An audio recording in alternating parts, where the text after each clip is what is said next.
Оройн төргийн үзэгчдээ ээлсэн төмний телевиз үндсэн мэдээллийн хөтөлбөр эхэлж байна. Анхаарлаа хандуулно. Хүн гэдэг нэгэн сонирхолтой улс төрийн хүчин ойрын өдрүүдэд үнэхээр олонний анхаарал татаж чадсан.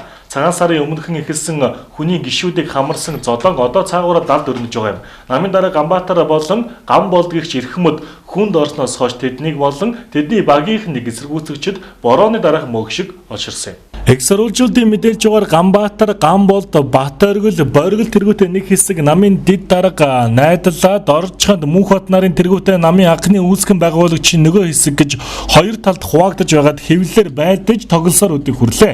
Ганбаатар тусгай бүлэглэлийн захиалга над руу чиглэж байна. Нам дотроо асуудлаа шийднэ гэж удаадараа ярьлаа. Ирээдүйн ерөнхийлөгчийг маань угчин дарахаар дээрээ шийдэж байгаа чулууг нь харин намын зарим нөхдөнд хойноос ирээд хот манах, хотон дээрээд хон манах гэдэг шиг намын даргаараа сонгосон биш намаа хаглан бутаргаж хоёр хуваалаа гэхэд шүүмжилж байгаамаа. Өдөртөг зөвлөлийн хурлаас намынхаа ерөнхий нарийн бичгийн дарга Орч хандыг өөрөgt ажилласан чөлөөлөх шийдвэрийг намын дарга нь гаргасан юм. Тэгвэл энэ асуудлыг хэлэлцэн шийдвэрлэхэд тэд 9 сарын 3-ны өдөр намын төв хороогоороо хуралдуулахар болсон байна. Харин зарим их сурвалжуудын мэдээлж байгаа намын төв хорооны хурал нь нэлээд халуухан болох бололтой. То намын гишүүн хоорондоо тохиролцож чадахгүй байгаа учраас уг хурлаар намаа тарааж болох талаар яриа хүчтэй өрнөж эхэлсэн юм. Эсвэл аль хүчтэй нь хүчгүйгээ намаасаа хөөхөрс шийдэх сурагтай байна. Хэрэг тийм байдал үүсэх юм бол Ганбаатар тэргүүтээ мөнгөтэй гишүүд болон Дорж хаан тэргүүтээ хууччул гин ямар тач хүнийхэн маш их мөнгө цацаж асуудлыг намжаахаар оролдож байгаа ч төдийллийн амжилт олж өгөхгүй байгаа гинэ. Одоо тэдэнд 9 сарын 3-ны хурлаас өмнө тохиолдлын төрөх эсвэл их сурвалжуудын мэдээлж байгаа шиг намаа тарах гишүүдээ хөөх гэсэн хоёр зам байгаа юм а. Асуудал жохом хэрхэн өрнөхийг хамтдаа харах үлдлээ. Үндэсний аудитын газараас нам эвсэл нэр дэвшигчдийн сонгуульд зарцуулах зардлын дээд хэмжээг эцсийн хуулбараар өнөөдөр зарлах болсон талаар мэдээлсэн юм а. Энэхүү мэдээллийг тус газрын хэвлэл олон нийтийн харилцаа албаны ажилтан Совдаагаас тодруулахад энэ асуудал хараахан бүрэн шийдэгдэж эцэлэгдээгүй байгаа. Хуулийн хугацаанд буюу эх 7 хоногт үндэсний аудитын газрын цахим сайтад мэдээллийг байршуулна гэлээ. Дашранд өмнө нь нам эвсэл нэр дэвшигчдийн сонгуульд зарцуулах мөнгөний дээд хязгаараа сонгуулийн ерөнхий орооноос зарладаг байсан бол сонгуулийн тухайн хууль нь зааснаар үндэсний аудитын газар тогтоож нийтэд мэдээлэхээр болсон юм. Өнгөрсөн 2012 оны сонгуульд нам эвслийн сонгуулийн сурчилгаанд зарцуулах дээд хязгаарыг 9.6 тэрбум төгрөгөөр тогтоож байсан юм. Иргэн одон чимэг альсгал тэмцэх газраас улс төрийн намуудын санхүүжилттэй холбоотой асуудлаар шалгаж эхэлсэнтэй холбогдуулан 2016 оны сонгуулиас өмнө парламентод суудалтай болон бусад улс төрийн намуудын үйл ажиллагааны санхүүгийн тайлбарыг шалгаж ард түмэн сонсогчдод ил тод мэдээлэл шаардаж тус газарт өргөдөл хүргүүлсэн байна. Түүний үзэж байгаагаар сүүлийн үед Монгол ардын хувьсгалт нам түүний удирдлагын улс төрийн зорилгоор хэлмэдүүлэн олон нийтэд буруутай мэтэр гүтгэн нийгмийг төөрөдүүлэх явдал төрийн байгууллагын зүгээс гарах болсон. Ялангуяа сонгуульд өгөхөөр болдог улс төрийн ээлжис шоу хэлмэдүүлэлт давтагдаж авилга албан тушаалтны хэрэг гих нэр дор Монгол ардын хувьсгалт намын дарга Монгол улсын 3 дахь ерөнхийлөгч Инх баяр, Монгол ардын хувьсгалт намын ерөнхий нарийн бичгийн дарга Эрүүл мэндийн спортын сайд Шилэг дам, Монгол ардын хувьсгалт намын санхүү харилцан нарийн бичгийн дарга Цогтбаатар нарын удирдлагыг хомрол баримчиж хэлсээр ял тулгах гэж хичээж байгаадаа харамсаж байгааг эсэргүүцэж байгаа илэрхийлсэн байна. Мөн нөгөө талаар Дангац Монгол ардын хувьсгал намд хамт туулан шалгаж мушгин говьлох байлаар Монгол ардын хувьсгал намын нэр бүхий гишүүнийг авилга албан тушаалын хэрэгт холбогдсон мэтэр олон нийтэд хэвлэл мэдээлэлээр илт далд гүтгэн сурталчилж ял тулгахаар мэрийж байгаа нь хүнлэг инэрэнгүй иргэний арчлал нийгмийг цогцлоохын төлөө 25 жил зүтгэсэн түүхэн замналда ардчилсан Монголоос ухарчихлаа гэдгийг онцолсон юм а. Иймээс авилгатай тэмцэх газар нэгд улс төрийн намын санхүүжилт авилгатай холбоотой хэрэгээр Монгол ардын хувьсгал намыг шалгаж эхэлсэн юм бол парламентд суудалтай болон бусад улс төрийн намуудын үйл ажиллагаа сан хөмрийг санхүүжилтийг адилхан шалгаж 2016 оны сонгуулийн өмнө сонгогчдод ил тод болгож өгөхийг хүсэж байгаа юм байна. Жижигхэн эдийн засагтай улсын хувьд зардал хэмнэн ойлгомжтой нэгдсэн бүтэцтэй биржүүдтэй байх нь илүү үр дүнтэй гэж биржийн салбарынхан тооцож өнөөдөр биржүүдийн нэгдсэн төв байгуулах талаар хэлэлцэв. Одоогоор Монгол улс тогтмол арилжаа хийж байгаа хөдөө аж ахуйн хөрөнгийн гэсэн 2 бирж бий. Удахгүй үн цасны арилжаа явуулах тусгай зөвшөөрөл авсан бирж хуулийн төслөө боловсруулж засгийн газраар хилцүүлсэн эрдэс байлгийн гэсэн биржүүд шинээр нэгдэж чиглэсэн салбарт арилжаа хийж эхлэх юм. Тэгэхээр зэрэг хөрөнгө оруулагч маань нэг дансаар үйлчлэгээгээ үзүүлдэг байж, төлбөр тооцоо нэг байгууллагаар явдаг байж, арилжаан ч гэсэн одоо зардлаа хэмнээд уулна нэг одоо Millennium IT гэсэн том систем байгаа. Нэг системээрээ арилжаанд гүйцэтгэлдээд явцдаг.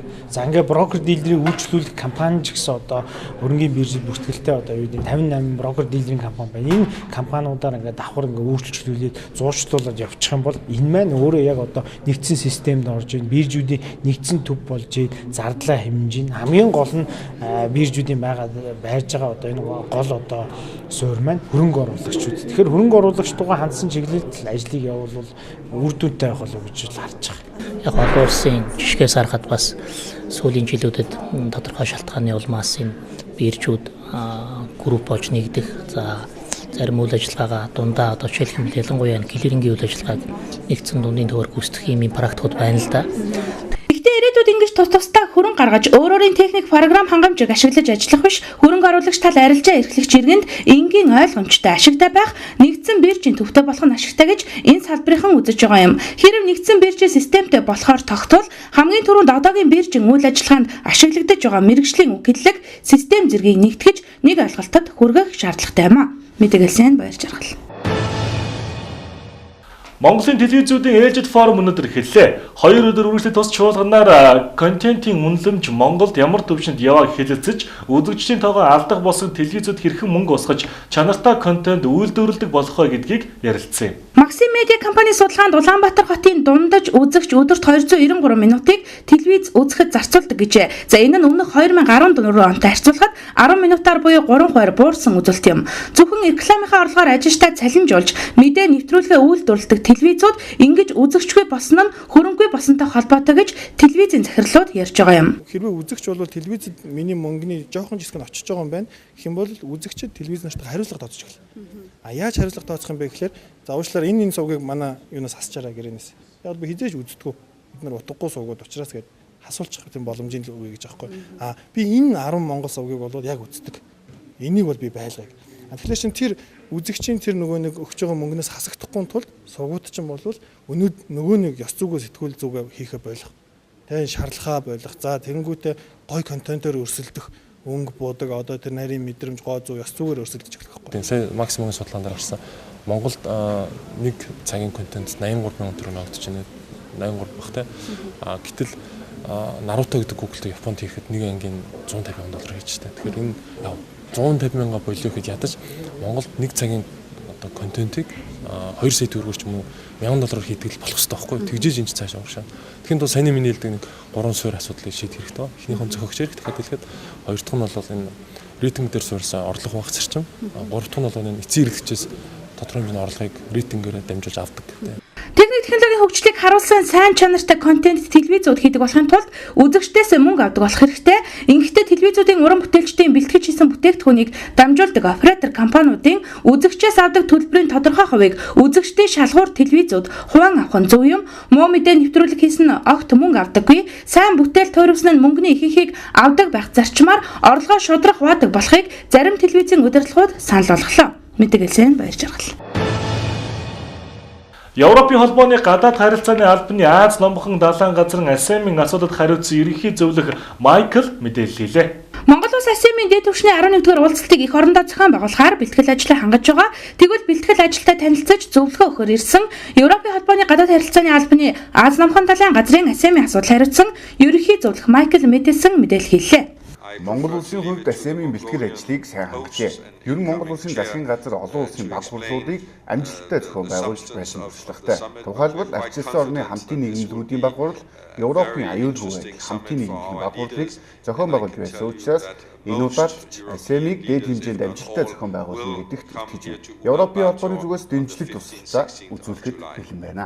Энэгээр тэрээр АСЕМ-ийн дээд түвшний 11-р уулзалт нь АСЕМ-ийн 20 жилийн хойд давхцаж байгаагаараа онцлог гэдгийг дурдсан. Мөн Мэдэлсэн Монгол улс АСЕМ-ийн бэлтгэл ажлаа сайн хангаж байгаа хэмээн онцлог мэдээллээ.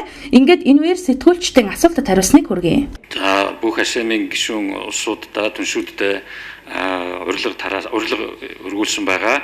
За өнөөдрийн байдлаар 20-од улсаас одоо оролцоно гэж хариу ирчээд байна аль бисоор. За түүн дотор одоо нэлээд хэдэн улсын спикер одоо нэгсэндээ парламентын дарга нь ирж оролцоно гэдэг аль бисоор биднэрт мэдгчихэд байна. За тэгээд бусад улсуудаас хариу ирэх бах нэлээд одоо олон орны парламентын спикерүүд ирж энд суулгах гэж бид нар ийм ингэж хүлээж найдаж байгаа.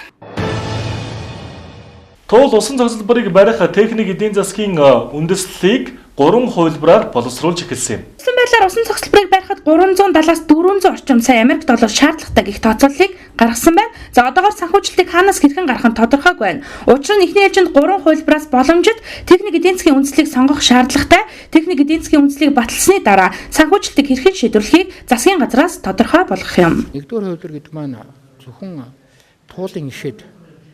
туулын ихэд босхын гүр гэж яддаг юм да. Энэ тэрэлжээс нэлийн зүүн тишиг босхын гүр. Улаанбаатар хотоос нэг 70 км-ийн дэнд босхын гүрийн тэнд нэгдүгээр хувилбар нээж байгаа. Хоёрдугаар хувилбар нь болохоор туул тэрэлжийн голын бэлчээр гэж ярьдаг. Улаанбаатар хотоос нэг 50-60 км зайд байж байгаа. Тийм хоёрдугаар хувилбар нь тэнд байж байгаа. Гуравдугаар хувилбар нь болохоор Улаанбаатар хотоос нэг 30-40 км зайд байж байгаа. Гачуурт налаа хоёрын дундх хувилбар дээр энэ хувилбарыг авч үзэж байгаа. За энэ ойролцоогоор нэг 370-аас 400 сая доллар орчимд болох юм шиг л одоо би сая ойлголоо. Санхүүжилтийг одоо засгийн газар шийднэ. Бид одоо энэ асуудлыг бол мэдээж хэрэг засгийн газарт мөн нийслэлийн удирдлагуудад ингээд танилцуулаад ям тамгын газрууд холбогдох арга хэмжээ санал зөвлөмжүүдээ ингээд хийгээд явна. Тэгээ одоо хаанаас хөрөнгө олох болцоотой байна тэр одоо асуудлыг засгийн газар шийдэл ингээд явна. Нийслэлчүүдийн хувьд дан ганц газрын дор хусыг хэрэглэдэг. Гэвч газрын дор хусны их усүр нь хэмжээ хязгаартай. Тиймээс туул усан цогцлборыг барих ажлыг 1980 оноос хойш ярьсаар ирсэн. Гэвч техник эдийн засгийн үндэслэлийг наривчлан гаргаагүй байсан. Тэгвэл энэ удаад техник эдийн засгийн үндэслэлийг 5 тэрбум орчим төгрөгөөр наривчлан боловсруулахар ажлыг эхлүүлжээ. Бүгд найрамдах Солонгос улсын Юшин инженеринг компани, Монголын Prestige компани хариуцсан 3 хувилбартаагаар техник эдийн засгийн үндэслэлийг боловсруулж боломжит хувилбарыг сонгохоор хэлцэж байна. Мэдээлэл баярчилгал. Сангийн яамны сайт гацаанаас болж олон байгууллагуудын нэгтлэнгууд өрөнд оржээ. Эдийн засгийн хэлтүүд байдлыг дэмжих тухай хууль хэрэгжээ дуслаа. Хууль хэрэгжих жил гаруй хугацаанд нийт 34.7 их найт төгрөгийн хөрөнгө орлого ил болсон юм. Тиймээс 8.3 их найт төгрөгийн татвар болон 2.5 их найт төгрөгийн торгуул алдан гас тус чөлөөлсөн хэмээн сангийн сайд болор мэдээлсэн. Уг хууль өмнөх хэрэгжихдээ 4.5 их найт төгрөгийн орлогыг ил болгож байсан. Харин энэ удаад сансныг бодвол харьцангуй ихтэй гарсныг мөн дуулгасан юм а. За улсын тусгаас 4 дахин их орлогыг ил болгосон сайшаалтаж уг хуулийн хэрэгжих явцад асуудал нэлээдгүй өссөн. Тодорхойлбол байгууллагын ил тодын тайлан хүлээн авах сангийн яамны сайт гацснаас олж албан байгууллагад тайлангаа өгч чадахгүй нөхцөл байдал үүсчээ. Үүнээс үүдэн байгууллагуудын нэгтлэн бодогчид томоохон асуудалд орж торгуул төлөлтөөр тулаад байгаа талаараа манайд мэдээлэл өгсөн юм. Ийм асуудалд орсон маш олон байгууллага байгаа гэдгийг хэлж байгаа. За ил тод байдлын тайлан өгөөгүйгээс тухайн байгууллагын нэгтлэн бодогчийг хөдөлмөрийн үлсний доод хэмжээг 5 дахин нэмэгдүүлсэнтэй тэнцэх хэмжээний мөнгөөр харин тухайн байгууллага хөдөлмөрийн хөлсний хэмжээг за 10 дахин нэмэгдүүлсэнтэй тэнцэх хэмжээний мөнгөнд торгуулийг төлдөг юм байна. За гэвч уг асуудал тухайн байгууллага хувь хүнээс шалтгаалаагүй тул энийг хэмжээний торгуулийг төлж чадахгүй хэмээн сангийн яамд хандсан боловч хариу одоо л өгөөгүй байна. Тэд салбар ямар хариу өгөхийг хүлээж байгаа юм а. Бид энэ талаар эргэн мэдээлэх болно. Мэдээлэл баярчилгал. Одоо та бүхэнд эдийн засгийн мэдээ хүргэе. Эдийн засгийн ил тод байдлыг дэмжих тухай хуулийн хүрээнд 34.7 их найт төгрөгийн хөрөнгө орлого ил болсон байна. Энэ нь Монгол улсын дотоодын нийт бүтээгдэхүүнээс 1.6 дахин их далд хөрөнгө ил болсон гэсэн үг юм. Далд эдийн засаг дотоодын нийт бүтээгдэхүүний 30 гаруй хувьтай тэнцэхээр байна гэж хуучнаар татварын ерхий газар үзэж байгаа. За өмнө нь 2008 онд энэ төрлийн арга хэрэглэж 4.5 их найт төгрөгийн хөрөнгийг ил болгож байсан. За үүнтэй харьцуулахад энэ удаад 7.7 дахин их хөрөнгийг ил болгожээ. Мөн 8.3 их найт төгрөгийн татвар болон 2.5 их найт төгрөгийн торгуул алдан гас аж ахуйн нэгжүүдийг чөлөөлсөн гэж сангийн сайд мэдээлсэн. За эдийн засгийн тод байдлыг дэмжих тухай хуулийн хүрээнд нийгмийн даатгалын шимтгэл болон улсын тэмдэгтийн хураамжийг чөлөөлөөгүй. Тиймээс ил болж байгаа цалингийн сантай холбоотой 15.6 тэрбум төгрөгийн нийгмийн даатгалын шимтгэл төсөвт төвлөрөх юм а. Нийслэлийн статистикийн газраас 7 хоног тутамд хүнсний захаар худалдаалагдж байгаа хүнсний бүтээгдэхүүний үр дүн болон өнгөрсөн 7 хоногийн үнийн дүнтэй харьцуулсан судалгаа гаргадаг. Энэ 7 хоногийн хүнсний бүтээгдэхүүний үнийг танилцуулж байна. Үхрийн махны тухайд 170 төгрөгөөр өссөн үзүүлэлт гарлаа. За үхрийн ястамах килограммын дунчаар 7095 төгрөгийн үн ханштайгаар худалдаалагдж байна. За үхрийн ястамахны үн өмнөх 7 хоногтой харьцуулахад 2.8% буюу 190 төгрөгөөр, үхрийн цулмах 2% буюу 170 төгрөгөөр өссөн байна. Хоньны ястаны килограммах дунчаар 5935 төгрөгийн үнэтэй байна. Хоньны ястамахны үн өмнөх 7 хоногтой харьцуулахад 7.1% буюу 395 төгрөг, хоньны цулмах 3.3% буюу 220 төгрөгөөр тус өсжээ. Арилжааны банкудаас олгодог олон төрлийн зээлээс эргэл төлөлт сайтай ипотек буюу 8% хүүтэй орон сууцны зээл үүдэг. Гэвч сүүлийн үед иргэдийн дунд банкнууд ипотекийн зээл олгохгүй байна, шалгуур хэд өндөр байна гэсэн юм. Заавал зээл авах банкар дамжуулан цалингаа авдаг байх гэсэн шалгуурыг тавьж байгаа нь иргэдэд хүндрэл учруулж байгаа гэх зэрэг маш олон гомдлууд хилдэг болсон. За тийм болохоор иргэдийн дунд банкнаас орон сууцны зээл авахын тулд зээл авахааргүй их орлоготой гэдгээ нотлох шаардлагатай юм байна гэх яаж гарсан. Мэдээж энэ үг оргүй хосноос гараагүй. Тэгвэл 2016 гарахын өмнөхөн арилжааны банкуд зээл олголтоо албан ёсоор зогсоосон юм. Гэхдээ улсын хурлаар яарвчлан үл хөдлөх хөрөнгө барьцаалан зээлдүүлэх тухай хууль яаралтай өөрчлөлт оруулснаар буцаад сэргсэн. Гэвч иргэдийн дунд арилжааны банкуд ипотекийн зээл олохгүй байна гэх яриа гарсан байна. Төрийн банкны тухайд иргэдийн зээл хүссэн материалыг хүлээн авч шийдвэрлэж байгаа гинэ. Гэхдээ тухайн зээл хүссэн иргэдийн заавал төрийн банкнаас зээл авсан санхүүжсэн барилгын компани барьсан орон сууцнаас сонголт хийх ёстой юм байна. Иймээс иргэн татвас банкнаас зээл ав санхүүжигдээгүй орон сууцнаас сонголт хийсэн бол төрийн банкнаас яаж жардаа зээлж чадахгүй гэсэн үг юм. Тэгвэл өнөөдрийн байдлаар тус банкнд Баянгол, Баянзүрх, Сонгонайрхан, Налах гэсэн дүүргүүдэд баригдан 10 гаруй орон сууцны хотхон зээл аван санхүүжигдсэн бөгөөд тэдгээрээс та сонголтоо хийх боломжтой. Зөвхөн тус банкнаас санхүүжигдсэн гэхэд орон сууцны сонголт өргөн гэдгийг үйлчлэгээний ажилд эхэлж байгаа. Харин орон нутагт зөвхөн Эрдэнэ дотоод зээл олгогдож байгаа. Шалгуурын хувьд зээлийн журмынхаа дагуу бусад банкуд адил шалгуурыг тавьж байгаа юм байна. Голомт банкны тухайд одоогоор шинээр зээлийн материалыг хүлээн авахгүй байгаа. Учир нь өмнөх зээл авахар материал өгсөн иргэдийн хүсэлт хүлээлттэй байгаа юм. Иймээс өмнөх зээлийнхээ материалыг шийдэж зээл олголтуудаа хийсний дараагийн хүмүүсийн материалыг хүлээн авах гинэ. Гэхдээ зээл хүссэн иргэдийн материалыг хизээнээс хүлээн авч эхлэх вэ гэдэг тодорхойгүй шийдвэр гараагүй байна.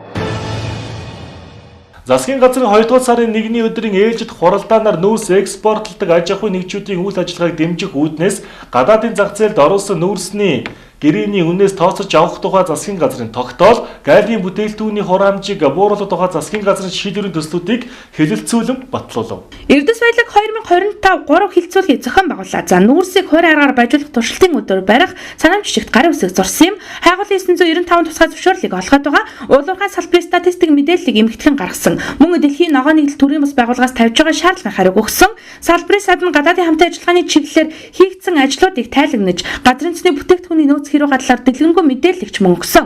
Өнөөдрийн байдлаар улсын хэмжээнд дунджаар ердөө хэрэглээний 40 хоногийн газрын засгийн бүтээгдэхүүний нөөцтэй байгаа бөгөөд А82 авто бензин 64, А92 48, дизель түш 50, дизельний 32 хоногийн нөөцтэй байгаа юм а.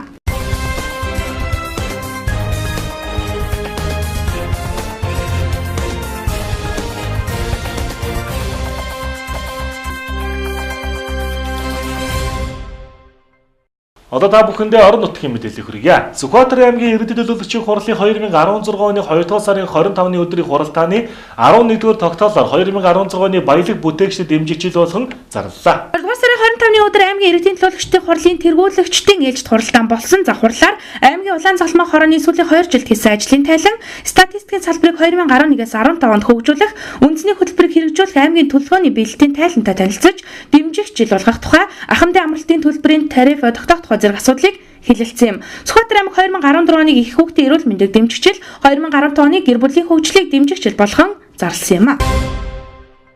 Баян-Улгийн аймгийн цагдаагийн газар нь Монгол Туркийн эмпати бүрэн дэд сургуулийн захиргаатай хамтран хүүхдийн гэмт хэрэгээс өрчлөлт сэргийлэхэд бидний оролцоо хувь нэмэр сэдвэд итгэлийн уралдаан зохион байгууллаа. Ерөнхий боловсролын сургуулийн сурагчдын эрх зүйн мэдлэгийг дээшлүүлэх, хүүхдийн гэмт хэрэгээс өрчлөн сэргийлэх арга зам, шинэлэг санааг дэвшүүлэх, гэмт хэргийн хор уршигын талаар сурталчлах зорилгоор тус уралдаанд ерөнхий боловсролын сургуулийн 10 багаас 55 хүүхэд оролцлоо. Уг уралдаанд 4-р барин за нэмсэглэл баг тэргүүлж, эмпати сургуулийн язгууртан баг Тэдвэр, зайд бие тамирын сургуулийн гэрэлтүүлэгч Дэнлөө баг 3-р бариг эзэлжээ. Энэ удаагийн илтгэлийн уралдааныг аймгийн цагдаагийн газрын хүүхдийн алба, эмпати мөн хас төрийн бас байгууллага ивент итгэсэн байна.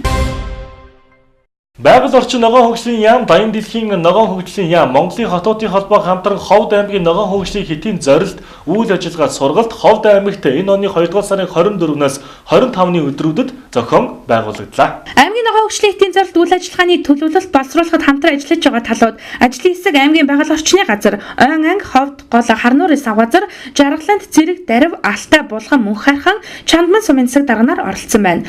Аймгаас баримтчгийн бүрэлдэхүүн эсгүүдийн талаар тус аймагт боловсруулсан стратеги төлөвлөгөө болон дэд хөтөлбөрийн цаашид биедан боловсруулах чадварыг дэвшлүүлэх, үндсэн зарчмын талаар нэгдсэн ойлголттой болоход тус сургалт чиглэгдсэн байна.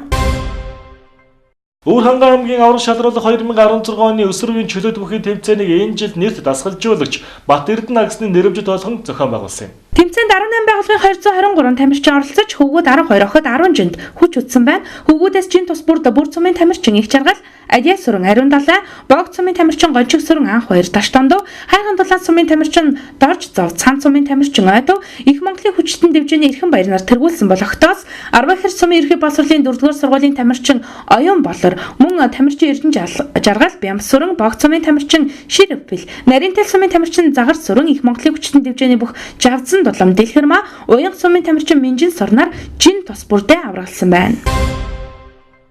Сэлэг аймгийн Ерөөсөм сумынхаа инженерийн шугамс сүлжээ зураг төслөө 2021 он хүртэл хийжээ. Энэхүү зураг төслийг Батцайхан захиралтай Улаанбаатар хотын Зофир компани хийж гүйцэтгэсэн бөгөөд сумын төрийн албаагчдын нэгдсэн зөвлөгөөн дээр гардал өгчээ. Тус сум төрийн албаагчдын нэгдсэн уулзалтаа сумын иргэдийн төлөөлөгчдийн хурал, засаг даргын тамгын газар хамтран энэ сарын 22-ны өдөр зохион байгуулсан. За уулзалтын хүрээнд иргэдийн төлөөлөгчдийн хурлын дарга дэлгэр цэцэг 2015 онд сумын иргэдийн төлөөлөгчдийн хурлаас хийсэн ажлаа тайлбарсан байна. Мөн сумын засаг дарга сэргэлэн 2015 оны ажлаад өгнөж 2016 онд хийх ажлын төлөвлөгөөгөө танилцуулжээ.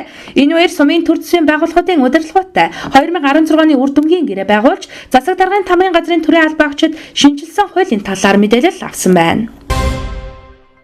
Баян-Улгийн аймгийн аврах шалруулах 2016 оны насанд хүрэгчдийн шатрын тэмцээнд аймгийн бие тамир спортын газарт зохион байгуулагдлаа. Энэхүү тэмцээнд эрэгтэй эмэгтэй нийт 63 шатарчин оролцжээ. Эрэгтэй төрлийн тэргуун байрыг мэрэгчлэн мандат, дэд баринд голом тонхны Тейлер Хундик, гутгаар байранд Сэбихан шалгарсан байна. Эмэгтэйчүүдээс тэргуун байрыг Агиним, дэд байрыг Айша, гутгаар байрыг Инглик нар тус шалгарчээ. Япон улсад ажиллаж амьдарч байгаа монголчууд халуун сэтгэл клубын ахын дүүс Завхан аймгийн музейн хамт олон хамтран сургалт зохион байгуулж халуун сэтгэл аяныг өрнүүллээ. Аяны хүрээнд аймгийн хөгжлийн бэрхшээлтэй хүүхдүүдэд хичээлийн хэрэгсэл болгох 50 багц бэлэг Японоос ирснийг гардуулан өгсөн байна. Харин эх 3 дугаар сарын 7-оос 4 дугаар сарын 7-ны хүртэлх сарын хугацаанд халуун сэтгэл аяныг зохион байгуулж малчдыг хөгжлийн бэрхшээлтэй хүүхдүүдэд туслана. Завхны музейгээс хөгжлийн бэрхшээлтэй хүүхэд өөрсдийн нөөц болцоогоо дээшлүүлэн тэдэнд сурч боловсрох, тэгш боломж олгох, нийгмийн ээлтэй орчныг бүрдүүлэх зорилго бүхий хөтөлбөрийг боловсруулан ажиллаж байгаагийн нэг нь тус арга хэмжээ юм а. Өвөр хангай аймгийн бүсийн онцлогын эмчилгээний төвд өнөөдрийн байдлаар 297 өвчтөн хилтэн эмчилүүлж байна. Энэ нь ор ашиглалтанд 100% гэсэн үг юм.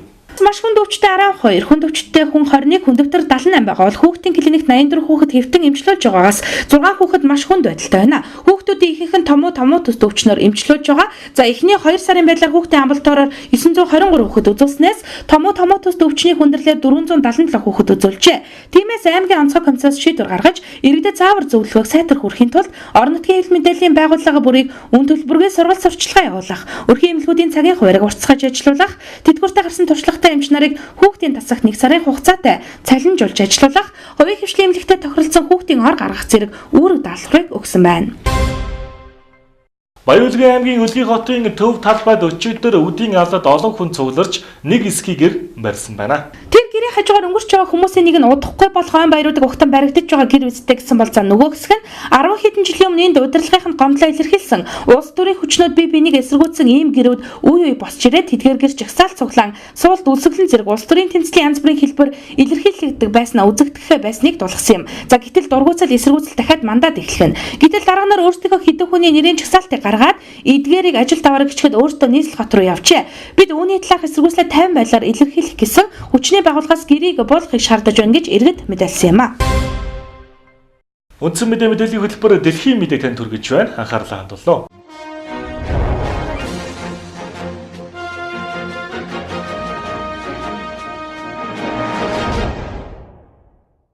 Постановщики исполнители трюков провели офис. Орлон тоглогчид Америкийн кино академиас тэдэн зориулсан тусгай шагналыг шаардаж байна. Оскарын кино шагналыг дахин ялгарлан гадуурсан гэсэн мэдээлэл гарлаа. Энэ удаад орлон тоглогчид гомдол гаргасан байна. Киноны хүнд элементүүдийг гүйцэтгэдэг орлон тоглогчид кино академийн офисын өмнө эсэргүүцлийн жагсаал хийжээ. Орлон тоглогчид тэдэн зориулсан тусгай шагнал өргөмжлөл байх ёстой. Тэдний хөдөлмөр хүчийг үнэлэх хэрэгтэй гэж хэлсэн байна. Өмнө нь кино академиг арьсангоор ялгарлан гадуурсан гэсэн гомдол ирсэн бөгөөд учир нь сүүлийн жилүүдэд шагналыг Африк гаралтай Америк иргэн шагнал аваагүй байгаа юм а. Оскарын шагналыг гардуулах ёслол ойрцоргоо илээ. Было объявлено о масштабных реформах в связи с Обама боолын гараар бүтээсэн барааг хоригложээ. Америк нэгдсэн улсын ерөнхийлөгч Барак Обама боолын гараар бүтээсэн бараа бүтээгдэхүүнийг импортохыг хориглосон хуульд гарын үсэг зуржээ. Энэ нь албадан болон бага хөлстэй хөлбөр эрхлэлт буюу орчин цагийн боочлолыг таслан зогсоохын төлөөх эхний алхам юм. Ингэснээр зүүн өмнөд Азийн боолуудын барьсан загас Африкийн уурхагаас хүүхдүүдийн олборлсон алт, Бангладешийн үйлдвэрийн хүчирхийлд өрсөн эмэгтэйчүүдийн оёсон бэлэн хувцас зэргээс Америк нэгдсэн улс татгалзаж байна. Тухайлбал өнгөрсөн Тайландын загасчлалын компанид албадан хөлбөр эрхэлж байсан 2000 гаруй ажилтныг суллаж, 20 гаруй хууль бус зуужлагчийг баривчиж, олон сая $10 өртөгтэй далайн бүтээгдэхүүнийг хураасан хэргийг Associated Press агентлаг мэдээллээ. Египтийн ерөнхийлөгчийг худалдана гэсэн зар тавигджээ. eBay захим дуудлага худалдаан дээр нэгэн сонирхолтой зар тавигдсан байна. Уг дуудлага худалдаан дээр Египтийн ерөнхийлөгч Абдел Фаттахаас Сисигийн хүрэг бүхий зар тавигдсан байна. Өөрчигдөр тэрбээр хэн нэгэн Египтийн эдийн засгийг сайжруулахад туслах аваас өөрийгөө худалдахад бэлэн байна гэж мэдгдсэн билээ. Телевизийн шууд нэвтрүүлэгт оролцож байхдаа улсын эдийн засгийг хөгжүүлэх ойрын төлөвлөгөөгөө танилцуулахдаа Сиси хэрэг би өөрийгөө зарж чаддагсан бол худалдах байсан гэж мэдгдлээ. Одоогоор дуудлага худалдааны үн $100 гаруй мянган долларыг даваад байгаа юм. Худалдаанд 100 гаруй хүн оролцоод байгаа. Хуучин эзэмшигчээр нь ерөнхийлөгчийн гэр бүлийг нэрлсэн байна. Худалдагч Талмон шинэ эзэнтний ерөнхийлөгчийг үндгүү хүргэж өгнө гэдгийг амласан юм. Гэвч өчигдөр шөнө түүнийг худалдаанаас хассан байна. Каждый день в Германию продолжают прибывать мигранты. Афганы мянга дөрвөсөд Германаас нутаг буцахаар шийдсэн байна. Энэ тухай Герман дахь Афганы элчин сайд яам мэдээллээ. Сүүлийн үед нутаг буцахаар шийдсэн хүмүүсийн тоо нэмэгдсэн юм. Олон улсын цагаатны байгууллагын мэдээгээр үүний гол шалтгаан дөрвөчдөд үзүүлж байгаа хязгаарлалтууд болжээ. Сайн дураар нутаг буцах хүмүүст €700-ийн тусламж үзүүлнэ гэж Германы гадаад хэргийн яамнаас мэдээллээ. Афганы элчингийн мэдээгээр нутаг буцах хүсэлт гаргагчдын ихэнх нь 15-25 насны залуусыг хүлээж байсаас огтур амьдрал Германд байгааг мэдлээ гэж тэд ярьцгаажээ. 2015-оны 12 дугаар сард Косово, Ирак, Афганистаны дөрвөгчд Австриг орхин гарах болсон билээ. Тэдэнд бас тентгийн амьдрал нь таалагдаагүй гэнэ.